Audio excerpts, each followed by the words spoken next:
सातव्या मुलीची सातवी मुलगी या मालिकेच्या आजच्या भागात आपण पाहणार आहोत. शेखर अद्वैतला कॉल करण्याचा प्रयत्न करत असतो आणि तितक्यात अद्वैत, नेत्रा, इंद्राणी घरीच येतात. केतकी नेत्राला विचारत असते की नेत्रा, काय झालं? तो विरोचक सापडला का?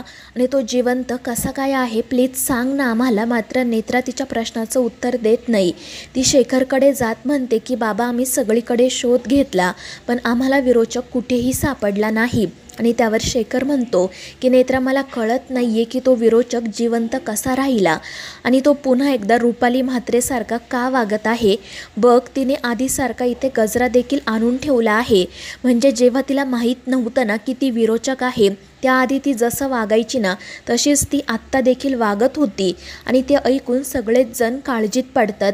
केतकी तर खूप घाबरलेली असते. ती इंद्राणी, अद्वैत, नेत्रा यांना सतत विचारत असते की प्लीज काहीतरी सांगा, आमच्यापासून काही लपवू नका. आणि त्यावेळी अद्वैत तिला समजावतो की काकू, आम्हालासुद्धा काहीच कळत नाही आहे.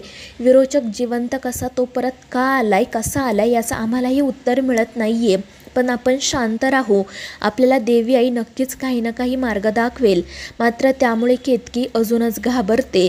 ती म्हणते विरोचक आता परत आला आहे म्हटल्यावर तो आपल्याला जिवंत सोडणार नाही. मात्र नेत्रा तिला धीर देत शांत करते. आणि मग त्यानंतर ती इंद्राणीला म्हणते की आत्या, मला असं वाटत आहे की विरोचकाचा वध झालाच नाही. आपल्याकडून नक्कीच काहीतरी चूक झाली आहे. त्यामुळे मग इंद्राणीसुद्धा काळजीत पडते. मात्र नेमकी काय चूक झाली आहे हे कोणाच्याही लक्षात येत नाही. घरातील सगळेच जण खूप घाबरलेले असतात पण नेत्रा त्यांना धीर देत शांत करत असते. पण नेमकं पुढे काय करावं हे तिलाही कळत नाही.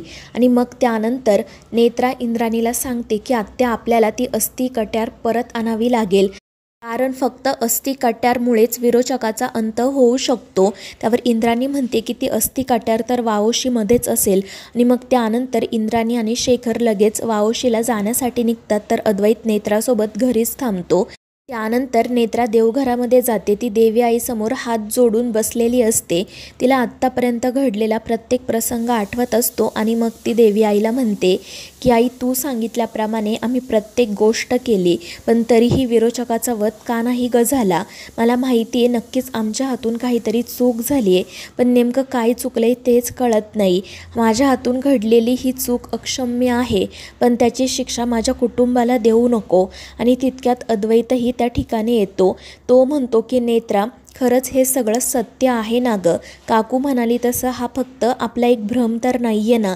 त्यावर नेत्रा म्हणते की नाही साहेब, हा कोणताही भ्रम नाही. युद्ध अजून संपलं नाही कारण विरोचक जिवंत आहे.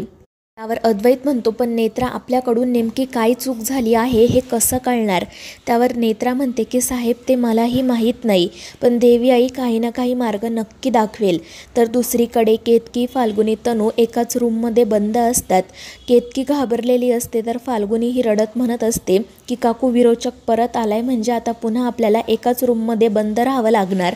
आणि मग ती लगेच तेजसला कॉल करायचं ठरवते पण केतकी तिला थांबवत म्हणते की तो या सगळ्यापासून लांब आहे तेच बरं आहे. निदान आपल्यातला एक जण तरी सुरक्षित आहे ना? त्यामुळे फाल्गुनी काही करत नाही. मग नेत्रा आणि अद्वैत त्या ठिकाणी येतात. की फाल्गुनी, तनू त्यांना विचारत असतात की काही कळलं का? तो विरोचक कुठे आहे आणि तो जिवंत कसा राहिला याचं उत्तर भेटलं का? त्यावर नेत्रा म्हणते की नाही ताई, पण एवढं मात्र खरं की विरोचकाचा वध झालाच नाही. आमच्याकडून काहीतरी चूक झाली आहे आणि ती काय चूक आहे तेच आपल्याला शोधून काढावं लागेल. पण तुम्ही घाबरून जाऊ नका. आणि त्यांचं ते बोलणं सुरू असतानाच अद्वैतला सिटी हॉस्पिटलमधून कॉल येतो. आणि त्याला जे काही सांगितलं जातं ते ऐकून तर त्याला धक्काच बसतो. त्यानंतर नेत्रा आणि अद्वैत लगेच सिटी हॉस्पिटलमध्ये जातात. तर तिथे रुपाली ॲडमिट असते आणि पोलीसही तिच्या जवळ असतात. अद्वैत डॉक्टरांना विचारतो की काय झालं यांना? आणि त्यावर डॉक्टर सांगतात की यांनी नदीत उडी मारली होती पण त्यांचं सुदैव की तिथे काही लोक होते आणि त्यांनीच यांना वाचवलं. आणि हे ऐकून अद्वैत आणि नेत्रा आश्चर्याने एकमेकांकडे बघतात. तर ते डॉक्टर अद्वैतला म्हणत असतात की मी शेखर राजाध्यक्ष यांना ओळखतो. ते माझ्या मोठ्या भावाचे मित्र आहेत आणि मला असं वाटतं की तुम्ही हे सगळं काही आपापसात मिटवून टाकावं. कारण जर ही केस पोलिसांपर्यंत गेली तर मग खूप अवघड होईल. कारण तुमची समाजामध्ये एक प्रतिमा आहे आणि जर लोकांना कळलं की यांनी नदीत उडी मारून जीव देण्याचा प्रयत्न केला तर मग इथे मीडियासुद्धा येईल आणि त्यावर अद्वैत म्हणतो ठीक आहे आणि मग त्यानंतर पोलीस इन्स्पेक्टर अद्वैत आणि नेत्राला भेटण्यासाठी बोलावतो. तर अद्वैत रागातच रुपालीकडे बघत असतो पण नेत्रा त्याला समजावते आणि तेथून घेऊन जाते. रुपाली मात्र आधी करत रडत असते. तर मित्रांनो, या मालिकेच्या पुढील भागांच्या अपडेट्ससाठी आपल्या चॅनेलला सबस्क्राईब करा.